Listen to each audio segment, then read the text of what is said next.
As World War II got underway, both the Allies and the Germans were looking for the knockout blow, the new weapon that would decisively defeat the enemy.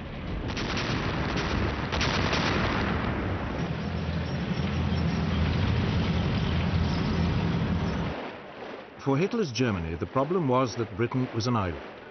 His tanks couldn't blitzkrieg across the Channel. The only way to defeat her was to strangle her seaborne supply routes.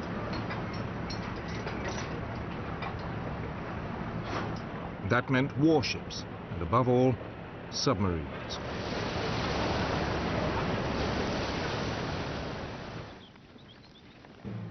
For the Western Allies, the problem was attacking Germany when there were no Allied troops in mainland Europe. The solution they adopted was strategic bombing. Aerial bombardment aimed at destroying Germany's infrastructure and pounding its people into submission.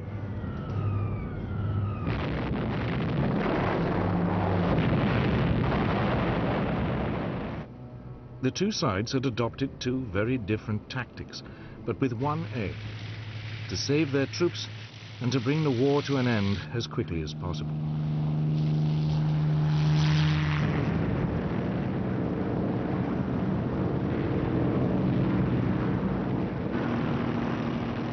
Ironically, it was the Germans who first started strategic bombing. In August 1940, Luftwaffe bombers accidentally hit London. The RAF retaliated by bombing Berlin.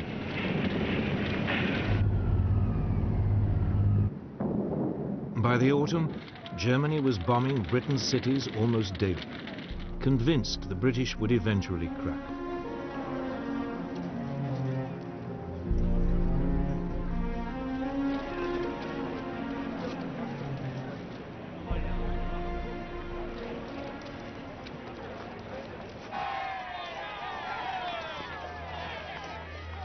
But the Blitz, as it was called, never showed any sign of forcing the British to surrender.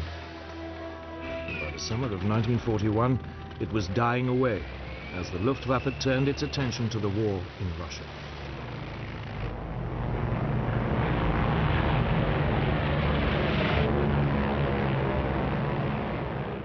But for the British military command, bombing remained the only way of striking directly at Hitler's Germany.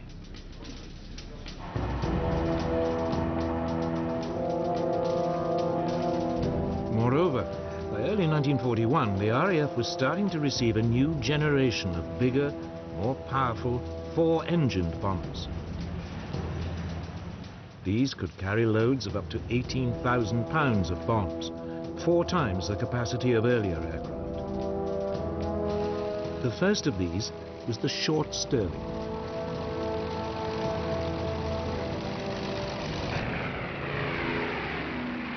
To begin with, the plan was not to hit the German population, but specific infrastructure targets, cutting transport and oil supplies, damaging Germany's ability to wage war.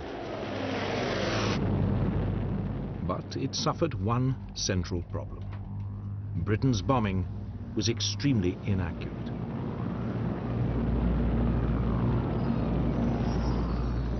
In August 1941, a secret British report showed that over the crucial German Ruhr industrial area, only 10% of British bombers were getting their bombs within 5 miles of their target. At the same time, the German air defenses were taking a terrible toll on British planes.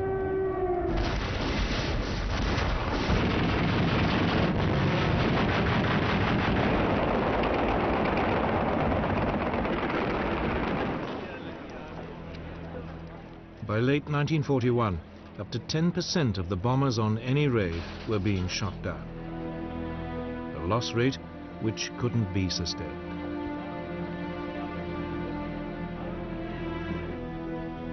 The Royal Air Force High Command decided to change tactics. It gave up any pretense of trying to hit specific targets. Instead, Bomber Command was instructed to undertake what it called area bombing, a euphemism for what is known today as carpet bombing. The idea was to deliberately target an entire area of a city, regardless of the civilian population. In the chilling words of the British Air Ministry, it would destroy the morale of the civilian population and, in particular, of industrial workers.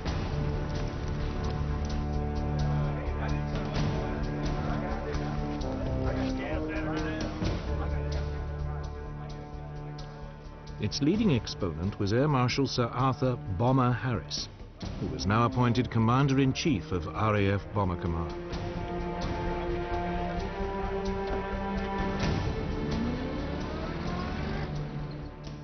There are a lot of people who say that bombing can never win a war. Well, my answer to that is that it has never been tried yet, and we shall see. They sowed the wind, and now they are going to reap the whirlwind. In spring 1942, Harris launched what was, in effect, a huge public relations stunt, or what he preferred to call strategic bombing. He gathered every available aircraft in Bomber Command. Over 1,000 took off for the German city of Cologne.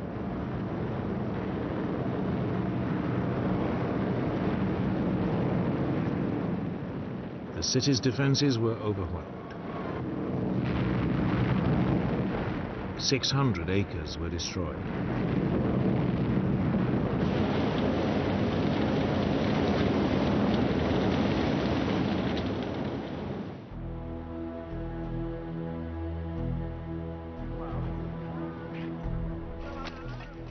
But only 39 British aircraft were lost. Harris had won his point. He now had the full support of the British Prime Minister, Winston Churchill.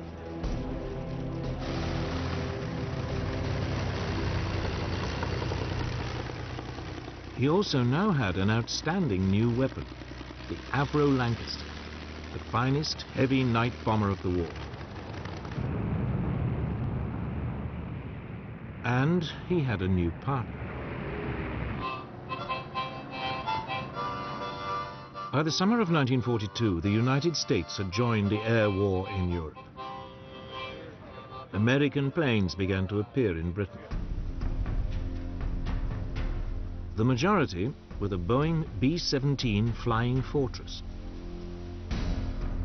It was heavily armed with 13 machine guns and could, in theory, fight its way through to a target in daylight without a fighter escort. It was also equipped with a new bomb sight that would supposedly allow it to drop its bombs with almost unerring precision.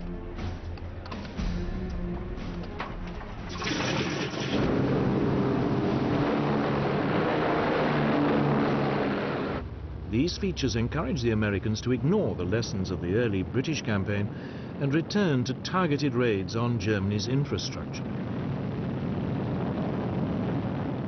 In August 1942, the Americans put the Flying Fortress to the test.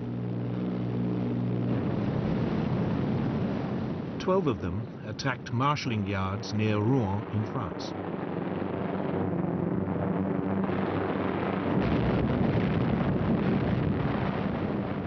Damage was slight, but the United States lost no aircraft. For the Americans, it was the proof that daylight raids on infrastructure targets could work.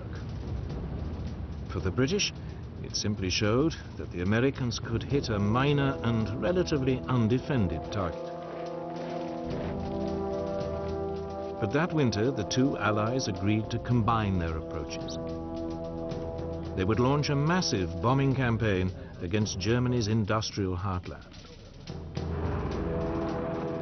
The Americans would attack by day against carefully selected infrastructure targets. The British would attack by night, carpet bombing whole areas, destroying war production and civilian morale. They hoped it would be so devastating, it might even bring the war to an end.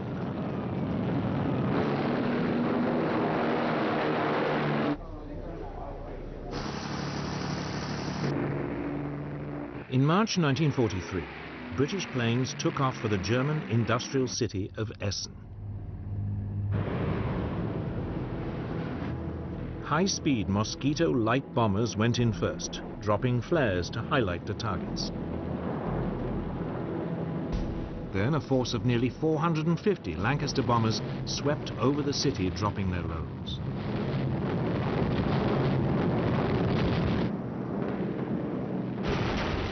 The German defences were overpowered.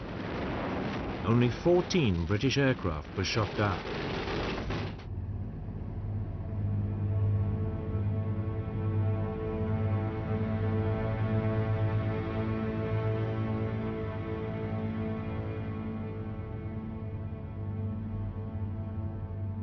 The Essen raid was followed by wave after wave of similar attacks on industrial towns in the Ruhr.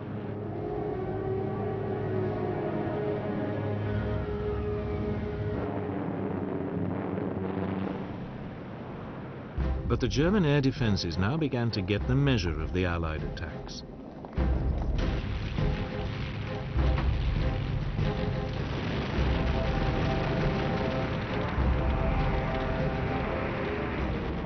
Britain's losses climbed to 1 in 10. Harris was forced reluctantly to call a halt to the attacks.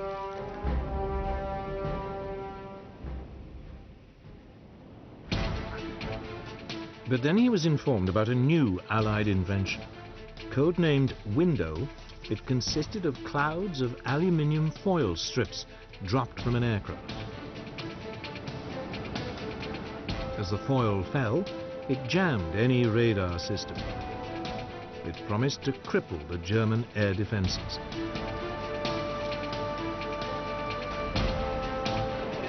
Harris seized on it, and 4 months after the Essen raid, in July 1943, he went back on the offensive.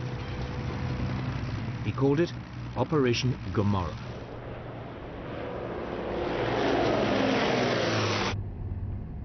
The target this time was the industrial port of Hamburg.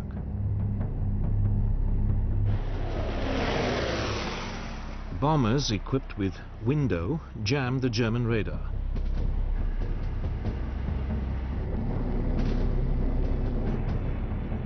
Other aircraft dropped incendiary bombs.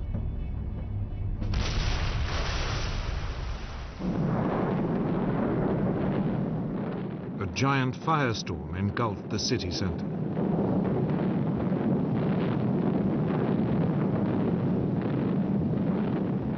"40,000 people died, and 500,000 were made homeless.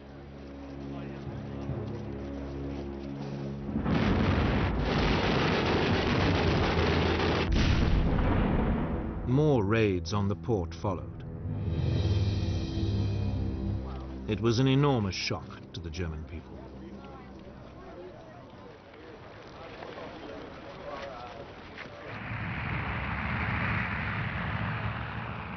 Four months later, in the autumn of 1943, Harris followed Hamburg with a series of attacks on Berlin.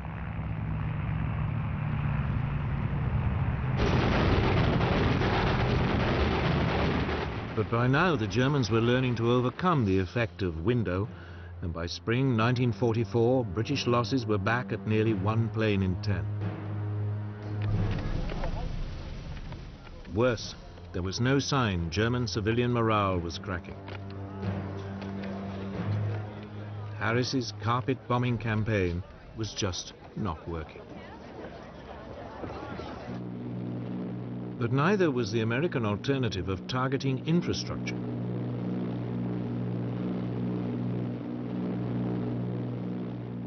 By the spring of 1943, US Army Air Force daylight raids were steadily reaching deeper into Germany. But American losses were climbing. Around 1 in every 15 planes was being shot down.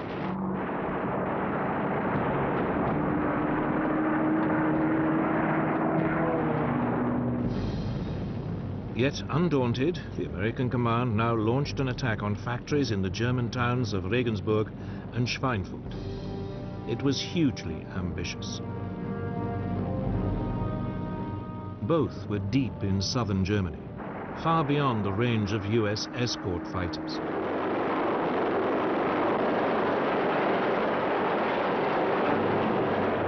It was a disaster. The 380 flying fortresses, which US bomber chiefs had assured everybody wouldn't need a fighter escort, were harried and shot down. The loss rate was over 16%.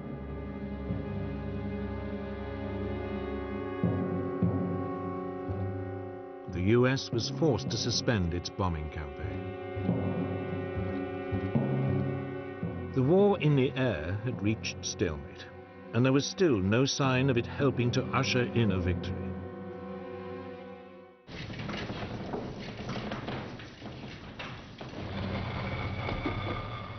Then, in the early summer of 1944, as the Allies prepared to invade mainland Europe, the British and American air forces were tasked with disrupting German communication lines and oil supplies.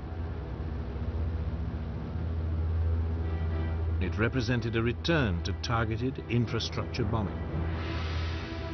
But this time, the Allies had a new weapon. The British had experimentally modified a US fighter, the P-51 Mustang. The US engine had been replaced by a British-made Rolls-Royce Merlin. It gave the plane a much longer range. It was the ideal long-distance bomber escort.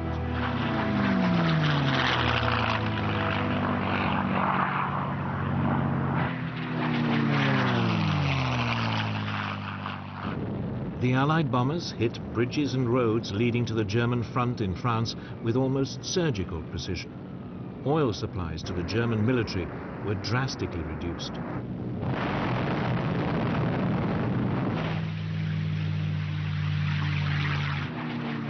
Once again, the German fighters attacked, but they were now outmaneuvered by the Mustang.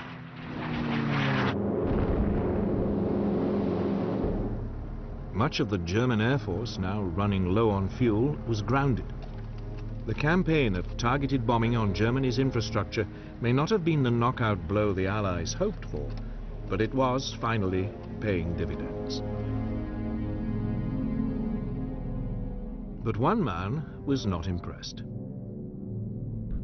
Bomber Harris was still obsessed with the idea that ever more devastating carpet bombing attacks would stop Germany in her tracks once and for all. So it was that in late 1944, Britain returned to carpet bombing. German city after city was hit and devastated.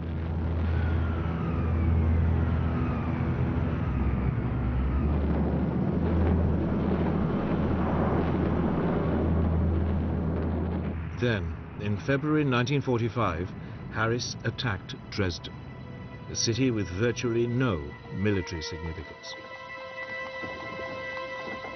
The city's civilian population had been inflated by refugees fleeing bombing raids elsewhere. Yet Harris seems to have had no regard for civilian life.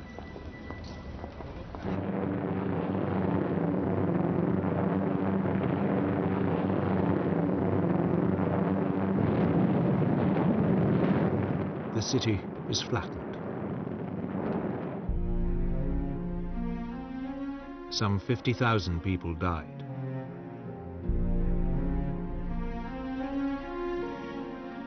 It was a raid too far. Finally, questions began to be asked about the morality, let alone the efficacy, of carpet bombing.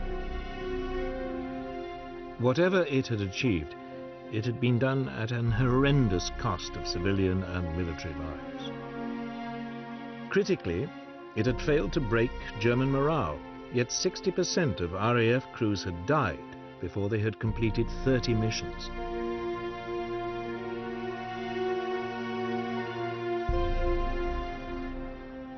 For all the hopes put in it, carpet bombing had not come up with the knockout blow.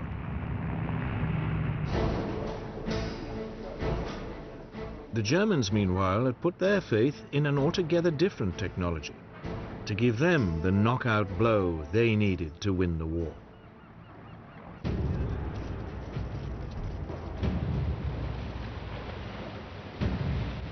For Germany, Britain was a problem. It was an island, and for once Hitler's formidable land forces were useless. Britain also had a much more powerful navy. Yet Hitler calculated that if he used what he had strategically, he could fatally disrupt the sea convoys that were keeping Britain supplied with everything from oil to food.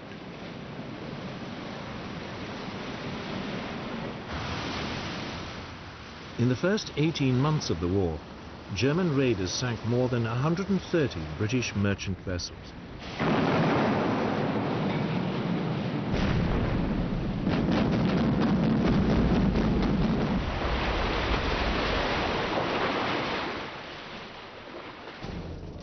Some of the most effective raiders were the so-called pocket battleships, small but powerful warships designed in the 1930s to circumvent restrictions imposed on German rearmament after World War I.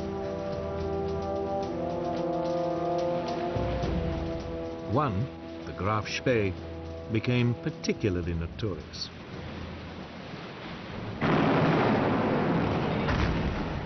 In a matter of weeks, she sank 9 Allied merchant ships in the South Atlantic before being cornered off the River Plate in South America and Scotland.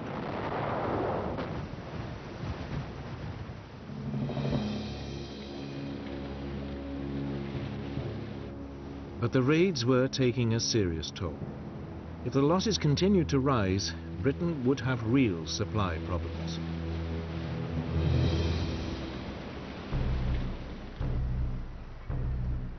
Then, in early spring 1941, Germany's first and only 2 full-sized battleships completed their sea trials.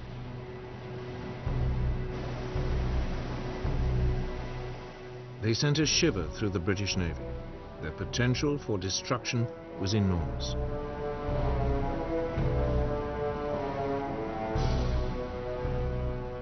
First into action was the Bismarck. In May, RAF reconnaissance aircraft spotted her in the Norwegian port of Bergen, trying to sneak out into the North Atlantic. The British Navy set off in pursuit. 2 days later, the Bismarck was sighted in the North Atlantic.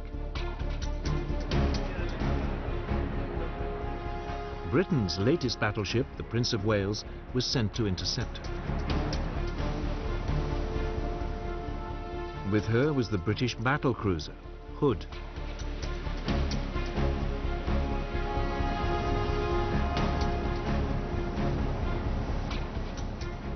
Early on May the 24th, 1941, the 2 forces met. It was the first time the 2 sides' battleships had squared up to each other.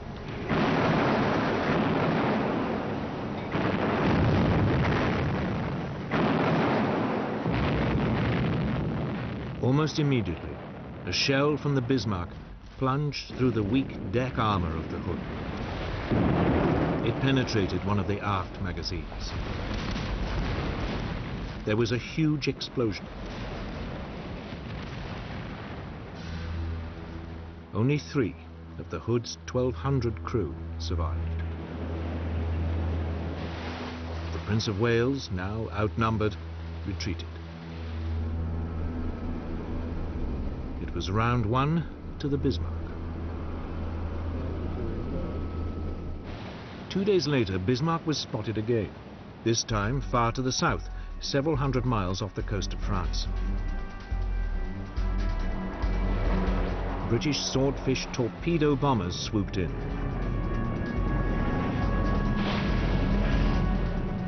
One hit and jammed the Bismarck's rudder. The following morning, 2 British battleships, the Rodney and King George V, caught up with the crippled Bismarck.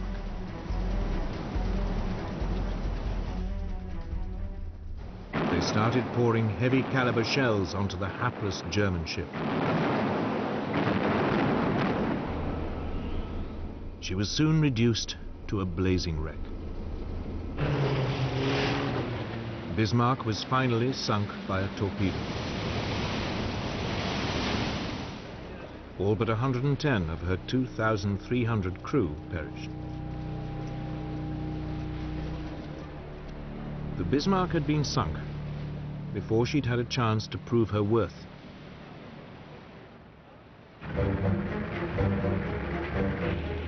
Then, in June 1941, Hitler invaded the Soviet Union. The war at sea entered a new phase.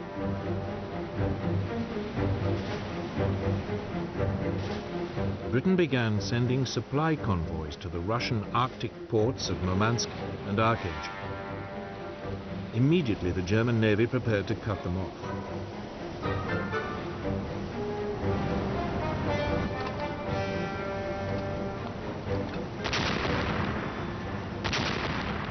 Convoy after convoy was attacked or threatened. By summer 1943, it had become so dangerous, further convoys to Russia were suspended until the autumn, where it was hoped bad weather and poor visibility would offer some protection.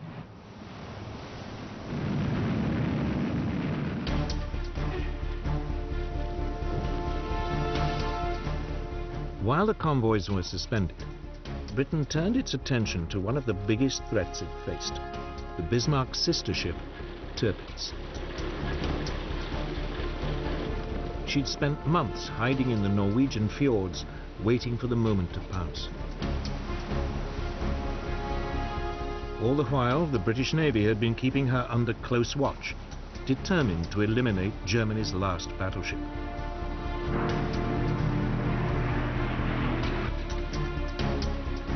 In September 1943, 5 British midget submarines known as X-craft were sent into the Norwegian fjords to sink her.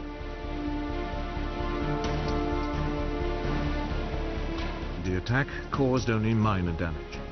By the following spring, the Tirpitz was once again ready to menace the Arctic convoys.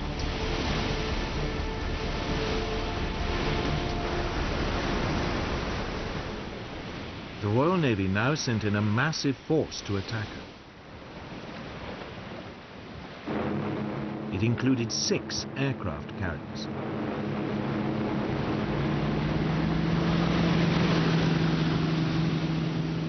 They took the Germans completely by surprise.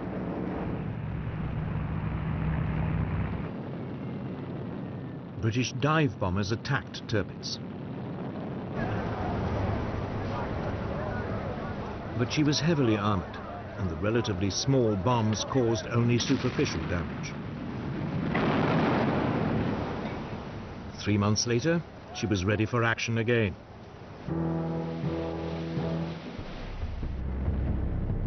She was soon spotted in another Norwegian fjord. Lancaster bombers carrying massive 5-ton tall-boy bombs were sent in to sink her once and for all. Tirpitz put up a smokescreen, which partially obscured her. Nevertheless, several bombs struck her bow, causing severe damage.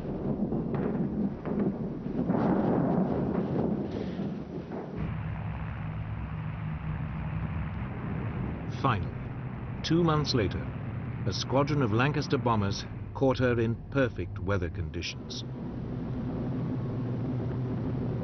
3 tall boys struck home. Tirpitz slowly capsized. Almost 1,000 crew members went down with her. After more than 2 years of high running from the British Navy, she had been sunk.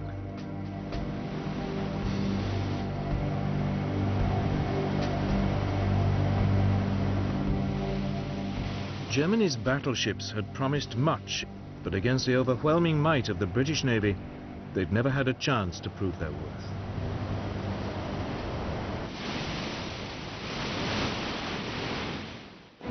Hitler had lost the battle at sea, at least on the surface. But below the waves, it was a different story.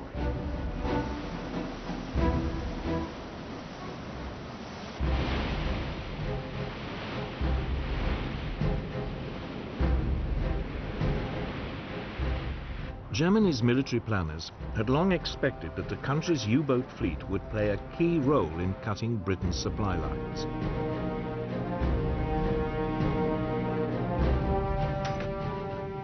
They could sneak up underwater on British merchant vessels, attacking them at the last moment.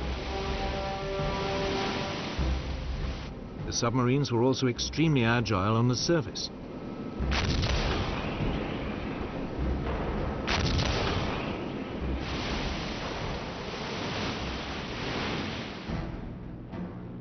To combat the threat, Britain's merchant fleet was corralled into convoys for protection. But there was a serious shortage of anti-submarine ships to escort them. Many ships sailed without protection. Yet Britain's naval command remained remarkably complacent. They believed they had the weapons and the technology to contain the U-boat threat. It was soon proved wrong.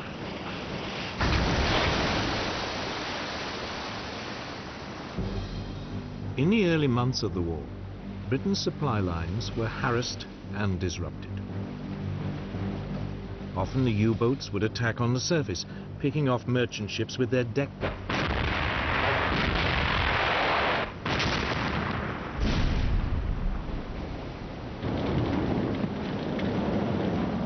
In response, the Royal Navy sent aircraft carriers equipped with submarine hunting aircraft to patrol the sea lanes used by the convoys.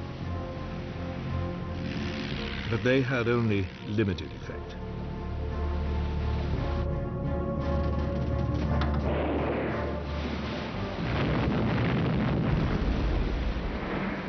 By the end of 1939, over 100 Allied merchant ships had been sunk by German submarines. If losses continued at this rate, Britain would face disaster. Oil, food, and weapons would all begin to run short.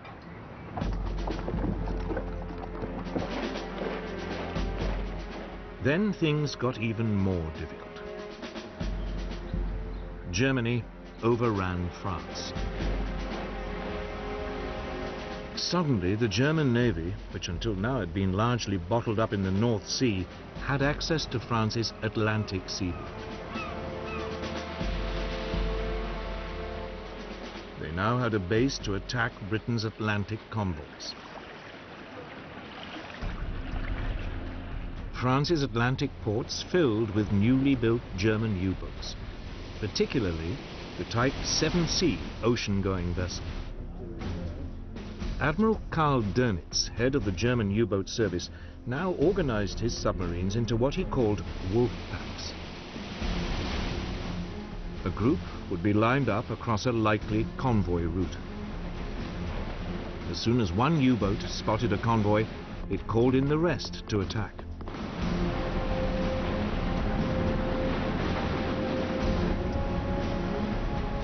Sometimes the U-boats were also guided by long-range patrol aircraft.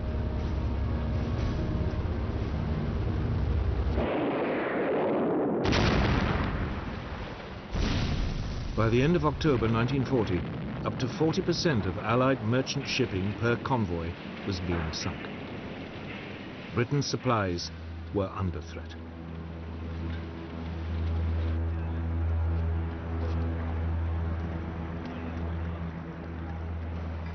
German U-boat crews called it the happy time, and top U-boat commanders became national heroes.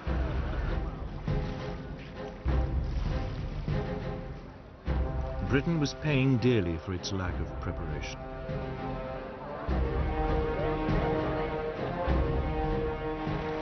But finally, things began to change. A crash building program of anti-submarine escort vessels was producing results.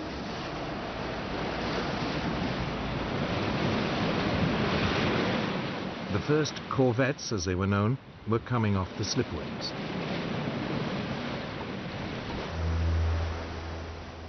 For the first time, Britain could set up permanent groups of warships to escort the supply convoys. But their effectiveness was limited by the fact that their top speed was 15 knots, 2 knots slower than the surface speed of a U-boat.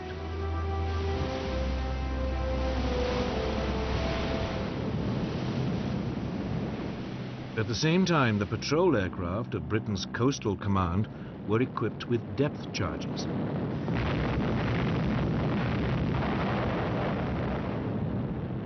They lacked the range to cover the mid-Atlantic, but U-boats on the surface near their bases could be harried and forced to submerge.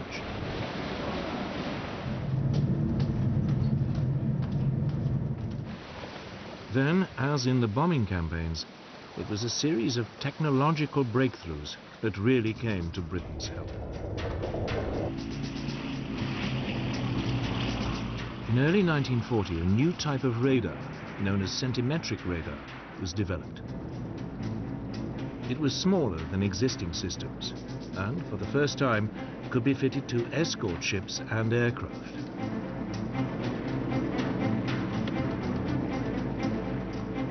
Now any German U-boat on the surface was vulnerable.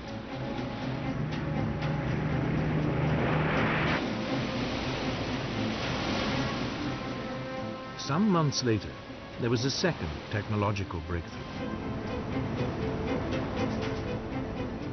Huff Duff was a radio detector. Anytime a German U-boat surfaced to communicate, Huff Duff could pick up the radio signal and pinpoint its exact position.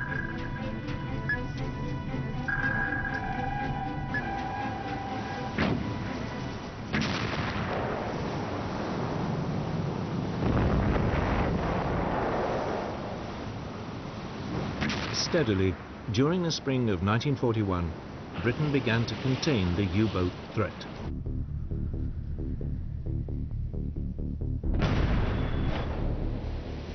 Merchant shipping losses fell by more than half.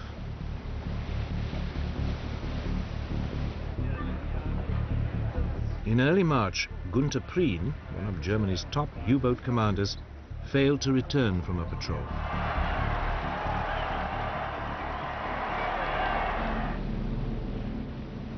Shortly afterwards, 2 more top German U-boat commanders lost their lives in quick succession.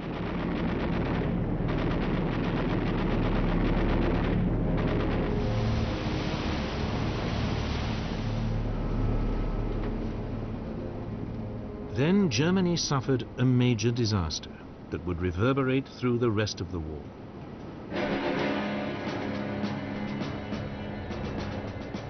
In May 1941, the British destroyer Bulldog forced U-110 to the surface and captured the submarine.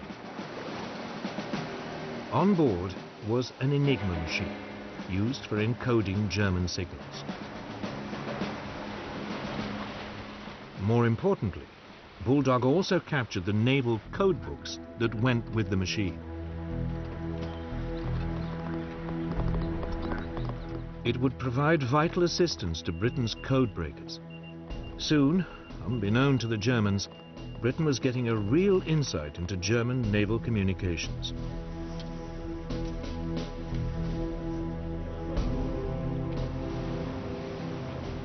For the Royal Navy, it meant convoys could now be routed away from the U-boat wolfpacks.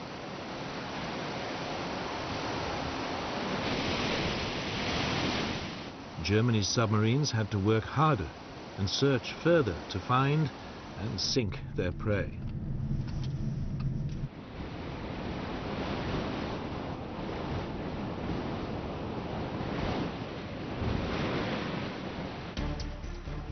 Yet, despite the Allied gains, by the winter of 1941, the German war machine was producing ever greater numbers of U-boats.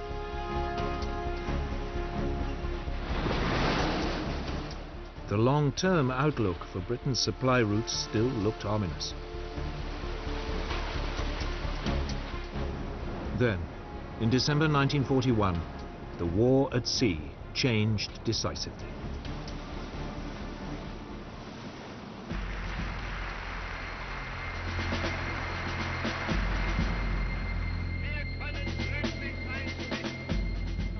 In December 1941, Hitler declared war on the United States.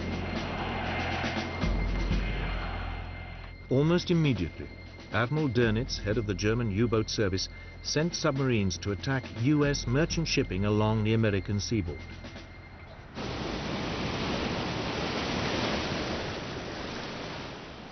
At first, only a few of his submarines, the new Type 9, were capable of making the long voyage from Europe. They found easy pickings.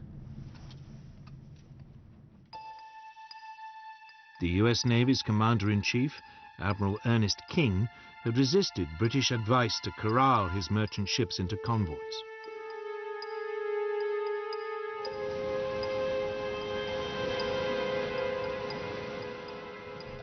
Over a 3-month period, more than 400 US merchant ships were sunk or destroyed.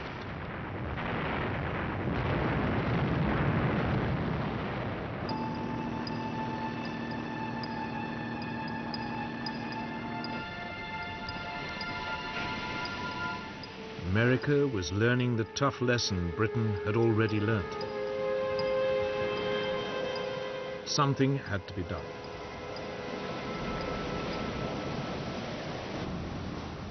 King now changed his mind, and by May 1942, the United States had introduced a limited system of convoys.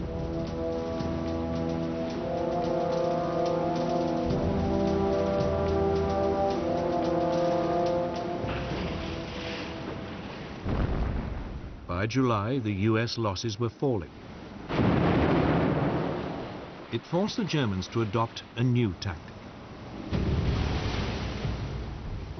They would concentrate their U-boats in one particular part of the North Atlantic, the Black Gap, the area in mid-ocean too far from land for anti-submarine aircraft to reach.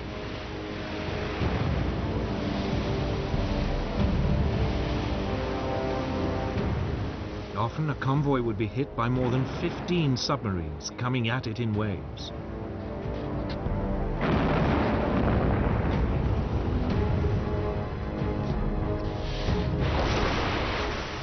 During October 1942, 56 Allied ships were sunk in the Black Gap.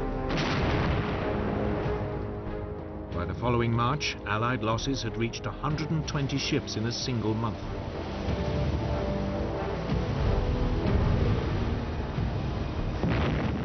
During the same month, the Germans lost only 12 U-boats. Hitler's tactic of disrupting Britain's supply lines so severely the country would collapse seemed a real possibility. It looked as though his U-boats might win him the war.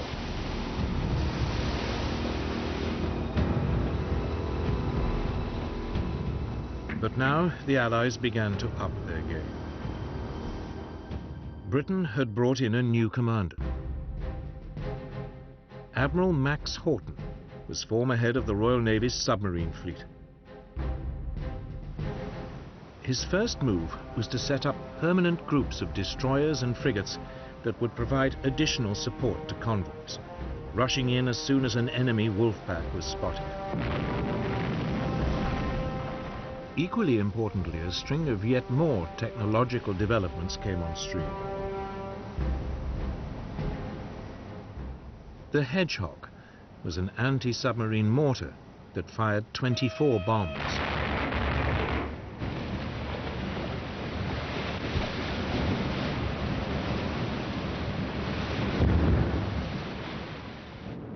Allied aircraft were fitted with a new high-powered searchlight, the Lee light. As an aircraft swooped in, it could be turned on at the last moment, catching a submarine by surprise on the surface.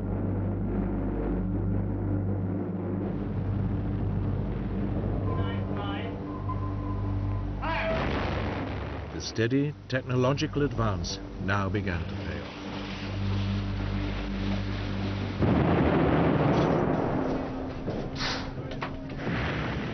The German U-boat losses increased. The German commander, Admiral Dönitz, struggled to regain the initiative. In April, he ordered an all-out U-boat attack on convoy ONS-5, a convoy of 43 merchant ships traveling from Liverpool to Canada. It was designed to be a demonstration of German naval force. 40 U-boats descended on the convoy.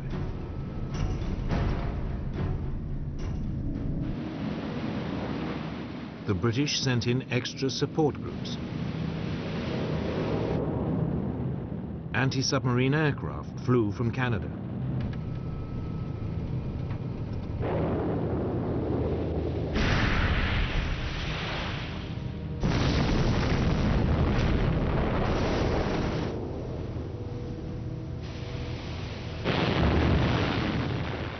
It would take 4 days for the Allies to beat off the German attack. 11 merchant ships were sunk, but the Germans had lost 7 U-boats.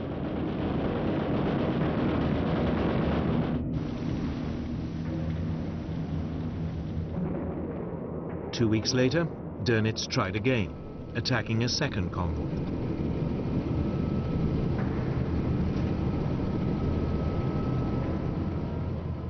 It was a disaster. 5 U-boats were sunk without a single merchant ship being lost.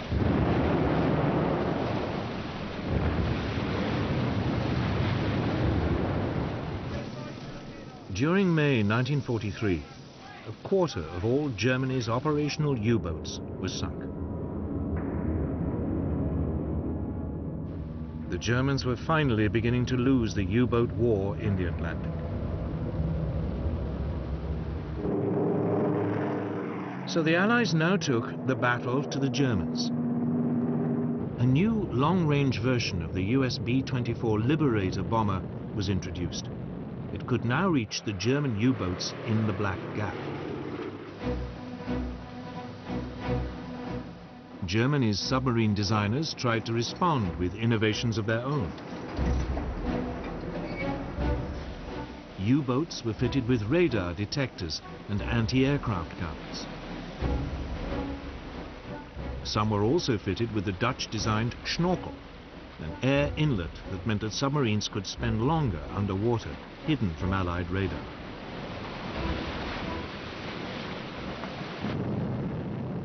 But it was too little, too late. The Allies still found them.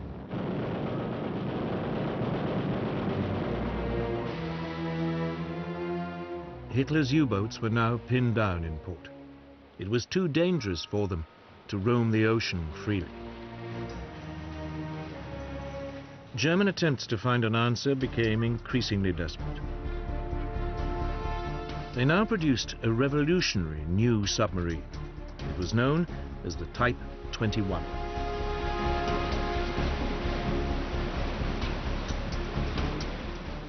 It was electric-powered and capable of 17 knots while submerged, over twice the speed of a traditional submarine and fast enough to outrun most surface vessels. But again, it was too late. Only one ever became operational, and it never made contact with the enemy. By the end of 1943, the Allies dominated the Atlantic. It was a turning point in the war. Hitler's U-boat campaign had taken a terrible toll on both sides. The Germans lost nearly 800 submarines. 75% of the U-boat crews perished.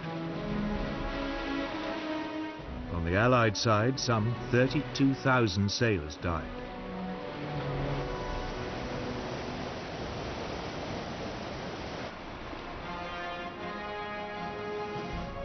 But now, at last, with the U-boats out of the way, great waves of US troops and equipment could flood across the ocean in preparation for the invasion of Europe. Victory in the Battle of the Atlantic would fundamentally change the course of the war.